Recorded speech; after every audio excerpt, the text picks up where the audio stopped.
तुम्हाला माहिती आहे का, तत्कालीन उस्मानाबाद जिल्ह्यामध्ये 10,000 मुस्लिमांची हत्या करण्यात आली होती आणि हीच आकडेवारी जर मराठवाड्यातली पाहिली तर 30,000पेक्षा जास्त आहे. आणि ही आकडेवारी मी कुठल्याच अतिशयोक्तीने किंवा वरवरची सांगत नाही आहे. ही आकडेवारी आहे तत्कालीन पंडित सुंदरलाल समिती यांनी भारत सरकारला दिलेल्या अहवालामध्ये नमूद केलेली आहे. तर ही गोष्ट आहे 1948. आपल्या सर्वांनाच माहिती आहे की भारत सरकारने ऑपरेशन पोलो राबवलं आणि निजाम सरकार शरणागती आलं. त्यापूर्वी रजाकारांनी कशा पद्धतीने हैदोस माजवला होता आणि कशा पद्धतीने हिंदूंवर अत्याचार केले होते याचे व्हिडिओ मी माझ्या प्रोफाईलवर बनवून ठेवलेले आहेत, ते देखील तुम्ही पाहू शकतात. मात्र या रजाकारांच्या काळ्या कृत्याचे फळ निष्पाप मुस्लिमांना भोगावे लागेल हे कुणालाच वाटलं नव्हतं. 17 सप्टेंबर आपण म्हणतो पोलीस ॲक्शन झालं, मात्र त्यानंतर अनेक निष्पाप मुस्लिमांना या सगळ्या गोष्टीचा त्रास सहन करावा लागला.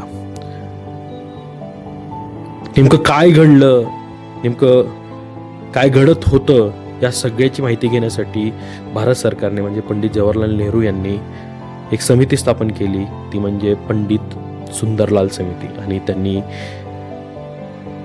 तत्कालीन हैदराबाद स्टेटच्या 16 जिल्ह्यांपैकी 9 जिल्ह्यांची माहिती घेतली. तेथील अनेक लोकांना भेटले, अनेक शासकीय अधिकाऱ्यांना भेटले, त्या दरम्यानचे निजामांना भेटले, त्या दरम्यानचे जे लष्कर प्रमुख होते मेजर चौधरी यांना भेटले, अनेक विधवांना भेटले, अनेक पीडितांना भेटले आणि तिथून ती माहिती घेतली आणि त्या अहवालात त्यांनी सगळी नमूद करून ठेवलेली आहे.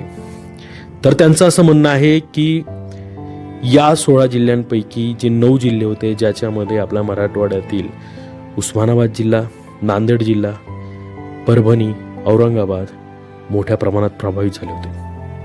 होय, आणि त्यातली त्यात आपल्या उस्मानाबाद जिल्ह्यामध्ये जवळपास 10,000 निष्पाप मुस्लिमांची हत्या करण्यात आली होती. त्या दरम्यान लातूर जिल्हा देखील आपल्या जिल्ह्यामध्ये होता. एकट्या उस्मानाबाद शहरामध्ये 1,000 मुस्लिमांची हत्या करण्यात आली होती. अनेकांची घरं जाळण्यात आली होती, अनेकांची दुकानं जाळण्यात आली होती. उस्मानाबाद जिल्ह्यामधील लातूर शहरामध्ये मोठ्या प्रमाणात हत्या झाल्या आणि त्या हत्या करून विहिरीत टाकण्यात यायच्या. त्या विहिरी मोठ्या प्रमाणात भरल्या जायच्या.